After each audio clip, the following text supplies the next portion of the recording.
નમસ્કાર વિદ્યાર્થી મિત્રો, અગાઉના લેક્ચરમાં પાઠ નંબર 15 અને પાઠનું નામ હતું આર્થિક વિકાસ. એમાં લગભગ છેલ્લા વિડીયોમાં આપણે વિકાસશીલ અર્થતંત્રના લક્ષણોની ચર્ચા કરી હતી કે ભાઈ વિકાસશીલ અર્થતંત્રના લક્ષણો કેવા પ્રકારના હોય. આજનો આપણો જે મહત્વનો જે ટોપિક છે, ટોપિકનું નામ છે આર્થિક અને બિન આર્થિક પ્રવૃત્તિઓ. આર્થિક પ્રવૃત્તિઓ કોને કહેવામાં આવે અને બિન આર્થિક પ્રવૃત્તિઓ કોને કહેવામાં આવે છે, તો ધ્યાનથી જોજો. ભારતીય અર્થતંત્રનો પરિચય મેળવતા પહેલા આપણે આર્થિક અને બિન આર્થિક પ્રવૃત્તિનો અભ્યાસ કરીએ.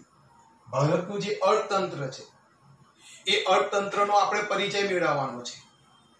પણ એ અર્થતંત્રનો પરિચય મેળવતા પહેલા આપણે ભારતની આર્થિક પ્રવૃત્તિઓ વિશે અને ભારતની બિન આર્થિક પ્રવૃત્તિઓ વિશે આપણે ચર્ચા કરવાની છે. તો સૌથી પહેલા આર્થિક પ્રવૃત્તિઓ કોને કહેવાય? આવક મેળવવાના કે ખર્ચ કરવાના હેતુથી કરવામાં આવતી પ્રવૃત્તિ આર્થિક પ્રવૃત્તિ કહે છે. દાખલા તરીકે ખેડૂત, કારીગર, વેપારી, શિક્ષક વગેરેની પ્રવૃત્તિને આર્થિક પ્રવૃત્તિ કહેવામાં આવે છે. ધ્યાનથી સાંભળજો કે ભાઈ દરેક વ્યક્તિની પોતાની જરૂરિયાતો હોય અને એ જરૂરિયાતો પૂરી કરવા માટે આવકનું હોવું ખૂબ જ જરૂરી છે. આવક મેળવવા માટે દરેક વ્યક્તિએ કોઈક ને કોઈક આર્થિક પ્રવૃત્તિ કરવી પડે. જ્યાર સુધી તમે આર્થિક પ્રવૃત્તિ નહીં કરો ત્યાર સુધી તમારી પાસે આવક આવવાની નથી, અને જ્યાર સુધી તમારી પાસે આવક આવવાની નથી ત્યાર સુધી તમે તમારી જરૂરિયાતો પ્રાપ્ત કરી શકવાના નથી. તો આર્થિક પ્રવૃત્તિ કોને કહેવામાં આવ્યું? તો અહીંયા આપ્યું છે કે આવક મેળવવા કે ખર્ચ કરવાના હેતુથી જે પ્રવૃત્તિ કરવામાં આવે છે એ પ્રવૃત્તિને આર્થિક પ્રવૃત્તિ કહેવામાં આવે છે.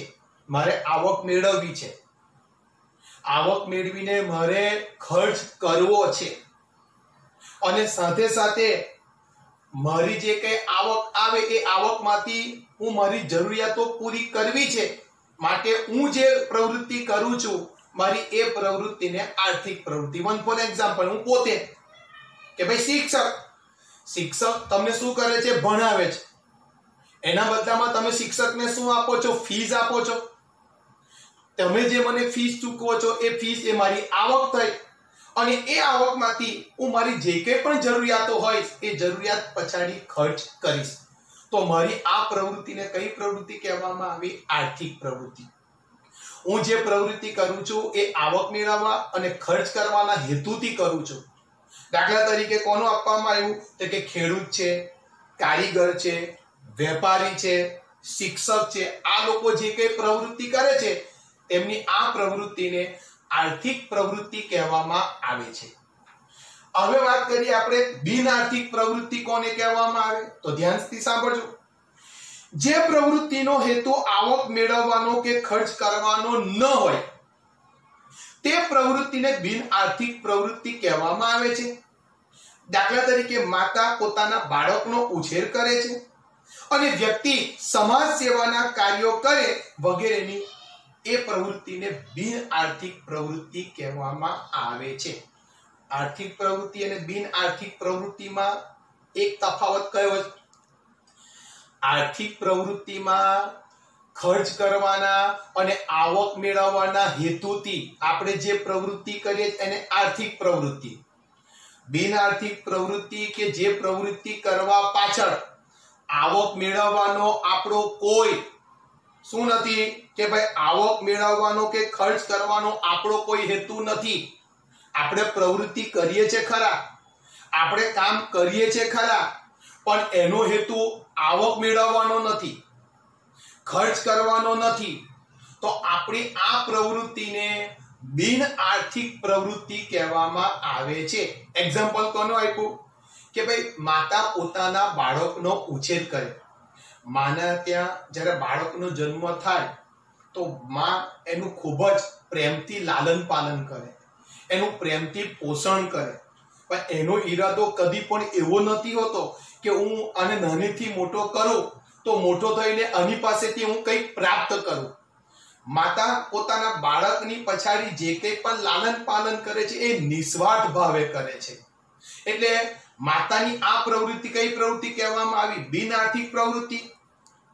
એવી રીતે બીજી કઈ પ્રવૃત્તિ, કયા વ્યક્તિનું નામ કહેવામાં આવ્યું છે? સમાજ સેવક, જે સમાજની સેવા કરે છે. પણ સેવા કરવા પછાડી એનો ઉદ્દેશ્ય કદી આવક મેળવવાનો નથી, ખર્ચ કરવાનો નથી. તો આવા સમાજ સેવકની સેવાની પ્રવૃત્તિ પણ બિન આર્થિક પ્રવૃત્તિ કહેવામાં આવે છે. જેવી રીતે મધર ટેરેસા, એમણે આજીવન લોકોની શું કરી છે? સેવા. પણ એના બદલામાં કદી પણ ક્યારે એમણે કંઈક આવક પ્રાપ્ત કરવાનો એમનો હેતુ નહોતો. તો તેમની આ પ્રકારની પ્રવૃત્તિને આપણે કઈ પ્રવૃત્તિ કહીએ છીએ? બિન આર્થિક પ્રવૃત્તિ કહીએ છીએ. તો આર્થિક પ્રવૃત્તિ કોને કહેવાય, બિન આર્થિક પ્રવૃત્તિ કોને કહેવાય, એ વાત કરી. આગળના ટોપિકમાં આપણે ભારતીય અર્થતંત્રનું માળખું જોઈએ. ધ્યાનથી સાંભળજો. અર્થતંત્રમાં થતી વિવિધ અસંખ્ય આર્થિક પ્રવૃત્તિઓ કે વિવિધ વ્યવસાયને ત્રણ મુખ્ય વિભાગોમાં વહેંચવામાં આવે છે: પ્રાથમિક ક્ષેત્ર, માધ્યમિક ક્ષેત્ર અને સેવા ક્ષેત્ર. આર્થિક પ્રવૃત્તિઓના આ વર્ગીકરણને વ્યવસાયિક માળખા તરીકે પણ ઓળખવામાં આવે છે. આ ત્રણેય વિભાગો અને તેમાં સમાવેશ થતી પ્રવૃત્તિઓની ચર્ચા આપણે નીચે મુજબ કરીએ. ધ્યાનથી સાંભળજો કે ભારતની જેટલી પણ આર્થિક પ્રવૃત્તિઓ છે, ભારતના અર્થતંત્રમાં થતી જેટલી પણ અસંખ્ય પ્રવૃત્તિઓ છે, આ તમામ પ્રકારની આર્થિક પ્રવૃત્તિને આ ત્રણ ભાગમાં વહેંચવામાં આવેલું છે: પ્રાથમિક ક્ષેત્ર, માધ્યમિક ક્ષેત્ર, સેવા ક્ષેત્ર. સાથે સાથે તમે જોવા જાઓ કે આ રીતે જે વિભાગોમાં તેનું વર્ગીકરણ કરવામાં આવેલું છે, આ વર્ગીકરણને શું કહેવામાં આવે છે? વ્યવસાયિક માળખા તરીકે પણ ઓળખવામાં આવે છે. વ્યવસાયિક માળખું. ભારતના અર્થતંત્રમાં જેટલી પણ આર્થિક પ્રવૃત્તિઓ છે, તમામ પ્રકારની આર્થિક પ્રવૃત્તિઓને ત્રણ ક્ષેત્રમાં વહેંચવામાં આવી: પ્રાથમિક ક્ષેત્ર, માધ્યમિક ક્ષેત્ર અને સેવા ક્ષેત્ર. અને વ્યવસાયિક માળખું પણ કહેવામાં આવે છે. તો આ ત્રણે ત્રણ ક્ષેત્રોના હવે આપણે અભ્યાસ કરીએ. તો એમાં સૌથી પહેલા આવે છે પ્રાથમિક ક્ષેત્ર. અર્થતંત્રના આ વિભાગમાં ખેતી તેમજ ખેતી સાથે સંકળાયેલી પ્રવૃત્તિઓ જેવી કે કઈ? તો કે પશુપાલન છે, પશુ સંવર્ધન છે, મત્સ્ય ઉદ્યોગ છે, મરઘા બતકા ઉછેર છે, જંગલો, કાચી ધાતુઓનું ખોદકામ વગેરે પ્રવૃત્તિઓનો પ્રાથમિક વિભાગમાં સમાવેશ કરવામાં આવે છે. ધ્યાનથી સાંભળજો કે ભાઈ પ્રાથમિક ક્ષેત્રમાં કેવા પ્રકારની પ્રવૃત્તિનો સમાવેશ થયો? તો કે ભાઈ ખેતી. ખેતી સાથે સંકળાયેલ કયો? પશુપાલન, મત્સ્ય ઉદ્યોગ, તદુપરાંત જંગલો જેવી પ્રવૃત્તિઓ છે. એ તમામ પ્રકારની પ્રવૃત્તિઓનો સમાવેશ પ્રાથમિક ક્ષેત્રમાં કરવામાં આવેલો છે. ખેતી હોય, પશુપાલન હોય, મત્સ્ય ઉદ્યોગ હોય, જંગલો હોય, તદુપરાંત કાચી ધાતુઓ હોય, મરઘા બતક ઉછેર હોય, આ તમામ પ્રકારની પ્રવૃત્તિનો સમાવેશ પ્રાથમિક ક્ષેત્રમાં થાય. હવે વાત કરીએ માધ્યમિક ક્ષેત્રમાં કઈ પ્રવૃત્તિનો સમાવેશ થયો? તો કે ભાઈ ખાસ કરીને આ વિભાગમાં નાના અને મોટા પાયાના ઉદ્યોગો, બાંધકામ, વીજળી, ગેસ અને પાણી પુરવઠો વગેરે પ્રવૃત્તિનો સમાવેશ થાય. આ વિભાગ ઉદ્યોગ તરીકે પણ ઓળખાય છે, જેમાં ટાંકણીથી લઈને મોટા મોટા યંત્રો સુધીનું ઉત્પાદન કરવામાં આવે છે. હવે વાત કરીએ આપણે કે ભાઈ માધ્યમિક ક્ષેત્ર. તો કે ભાઈ ટાંકણીથી લઈને મોટા મોટા યંત્રોનું ઉત્પાદન કરતા જે કંઈ પણ ઉદ્યોગો હોય, એ તમામ પ્રકારના ઉદ્યોગોનો સમાવેશ માધ્યમિક ક્ષેત્રમાં કરવામાં આવે છે. માધ્યમિક ક્ષેત્રમાં તમે જોવા જાઓ, મોટા પાયાના ઉદ્યોગો, બાંધકામ, વીજળી, ગેસ, પાણી પુરવઠો, આ બધી જ પ્રવૃત્તિનો સમાવેશ માધ્યમિક ક્ષેત્રમાં કરવામાં આવે છે. જેમાં ખાસ કરીને તમે જોવા જાઓ કે આ વિભાગને ઉદ્યોગો તરીકે પણ ઓળખવામાં આવે છે. કેમ? કે આ ઉદ્યોગોમાં ટાંકણીથી લઈને મોટા મોટા યંત્રોનું ઉત્પાદન કરવામાં આવે છે. માટે આ તમામ પ્રકારની પ્રવૃત્તિનો સમાવેશ માધ્યમિક ક્ષેત્રમાં કરવામાં આવે છે. ત્રીજું કયું આપવામાં આવ્યું છે? સેવા ક્ષેત્ર. ધ્યાનથી સાંભળજો. આ વિભાગમાં અનેકવિધ સેવાઓનો સમાવેશ થાય છે. આવી સેવાઓમાં કઈ કઈ સેવા?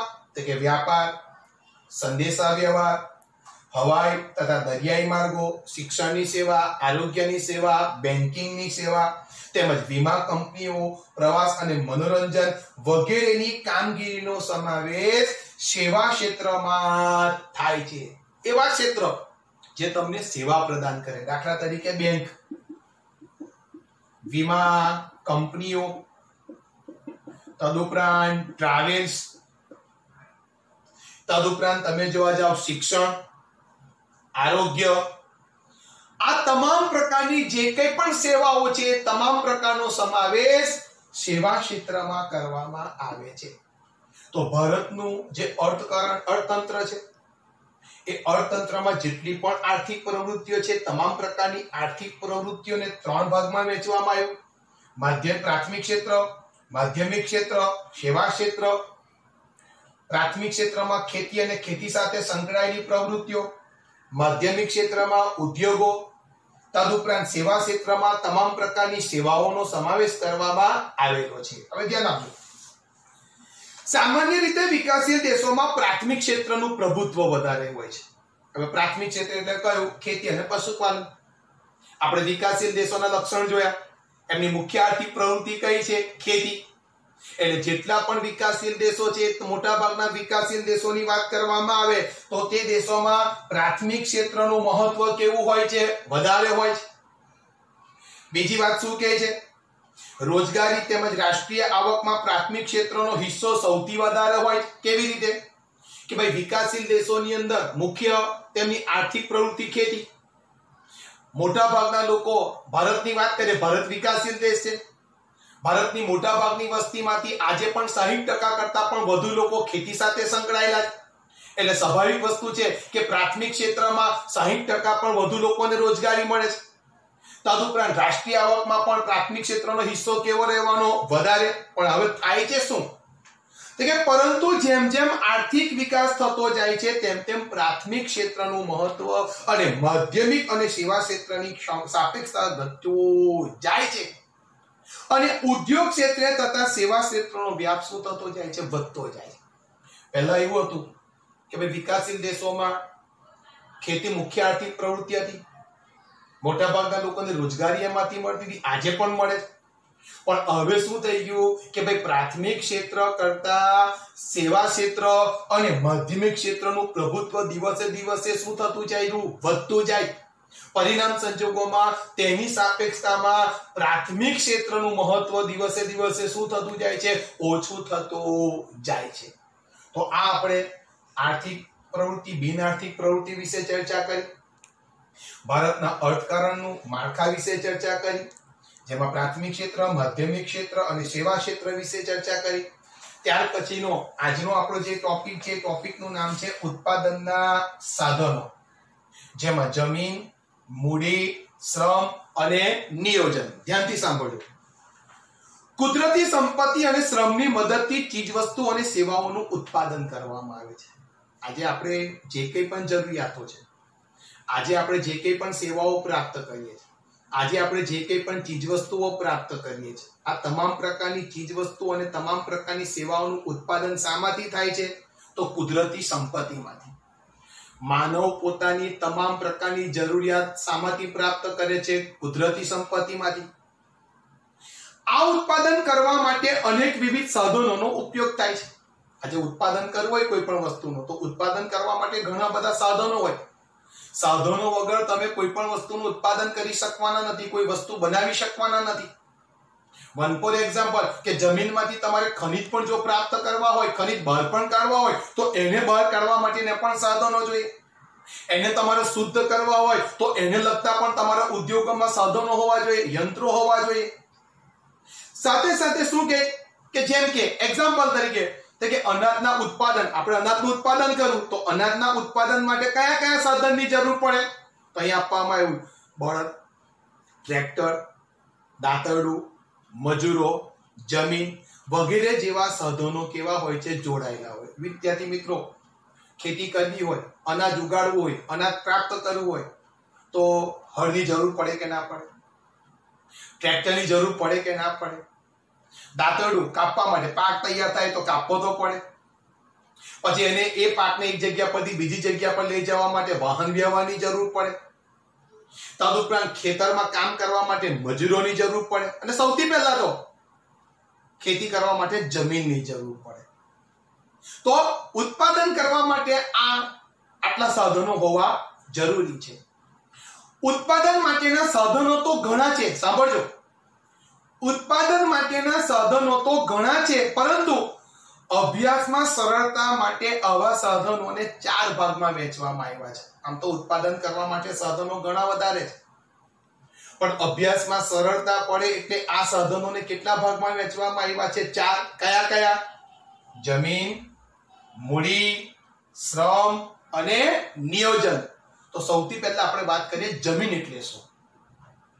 સામાન્ય અર્થમાં જમીનને આપણે પૃથ્વીની સપાટીના ઉપલા પડ તરીકે ઓળખીએ છીએ, પરંતુ અર્થશાસ્ત્રની પરિભાષામાં જમીન એટલે તમામ પ્રકારની કુદરતી સંપત્તિ, જેમાં પૃથ્વીની સપાટી પર આવેલા જંગલો, નદીઓ, પર્વતો, પૃથ્વીના પેટાળમાં આવેલા ખનિજો, ધાતુઓ વગેરેનો સમાવેશ જમીનમાં થાય. આમ જમીન એ ઉત્પાદનનું કુદરતી સાધન છે. વિદ્યાર્થી મિત્રો, તમને આપણે અગાઉ જમીન નિર્માણની વાત કરી. જમીન એટલે શું? તો ભાઈ જમીન એટલે આપણે સીધી પરિભાષા કે ભાઈ પૃથ્વીનું ઉપરનું પાતળું પડ, એને શું કહેવામાં આવે? જમીન. પણ અહીંયા જમીન અર્થશાસ્ત્રની પરિભાષામાં જોઈએ તો જમીન એટલે શું? તો કે અર્થશાસ્ત્રની ભાષામાં જમીન એટલે તમામ પ્રકારની કુદરતી સંપત્તિને જમીન કહેવામાં આવે છે. તમામ પ્રકારની કુદરતી સંપત્તિને શું કહેવામાં આવે છે? જમીન. જેમાં શું આવી ગયું? તો અહીં આપવામાં આવ્યું છે જંગલો, નદીઓ, પર્વતો, પૃથ્વીના પેટાળમાં આવેલા ખનિજો, ધાતુઓ, આ તમામનો સમાવેશ જમીનમાં કરવામાં આવે છે. કઈ ભાષાના આધારે? અર્થશાસ્ત્રની ભાષાના આધારે. આમ તમે જોવા જાઓ, જમીન એ ઉત્પાદનનું કેવું સાધન છે? કુદરતી સાધન. કેવું સાધન છે? કુદરતી.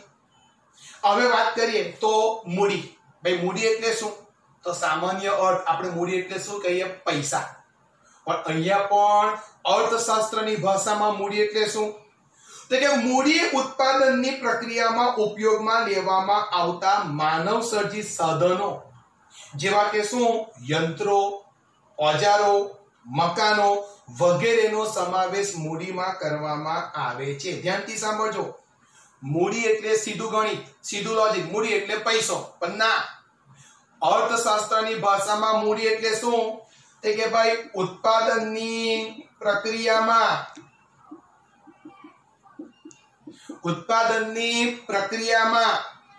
ઉપયોગમાં લેવામાં આવતા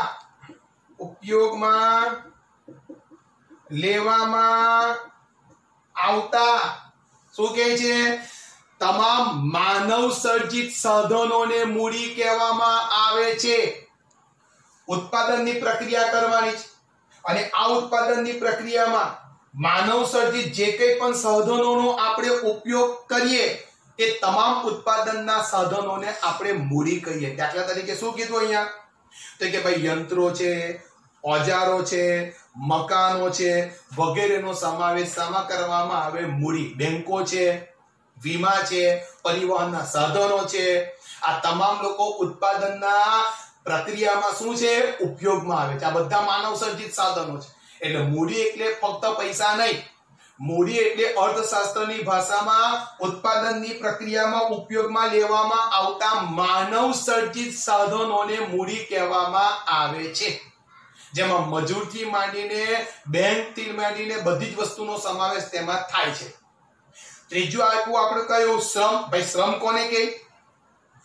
ભૌતિક વર્તનની અપેક્ષામાં કરવામાં આવતા કોઈ પણ શારીરિક કે માનસિક કાર્યને શ્રમ કહે છે. શ્રમ એ ઉત્પાદનનું સજીવ સાધન છે. જેમ કે ખેત મજૂરો, કામદારો, શિક્ષકો, ડોક્ટરો, કારીગરો વગેરેના કાર્યને શું કહેવામાં આવે છે? શ્રમ. શ્રમ એટલે મહેનત કરવી. હવે એ શું કહે કે ભાઈ આપણે કામ શા માટે કરીએ કે ભાઈ એના બદલામાં આપણને શું મળે? વળતર મળે. જ્યાર સુધી તમે કોઈ પણ પ્રકારનું કામ નહીં કરો ત્યાર સુધી તમને યોગ્ય વળતર મળવાનું નથી. તો ભૌતિક વળતરની અપેક્ષામાં કરવામાં આવતા જે શારીરિક કે માનસિક જે કાર્ય હોય એને શ્રમ કહેવામાં આવે છે. કાર્ય બે પ્રકારના, શારીરિક પણ હોય અને માનસિક પણ હોય.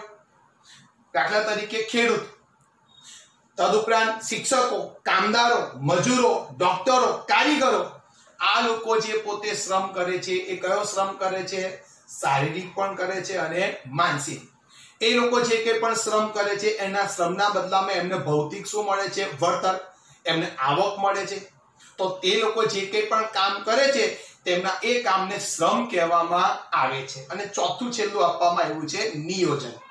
કે ભાઈ નિયોજન એટલે શું? નિયોજનને નિયોજક પણ કહેવામાં આવે.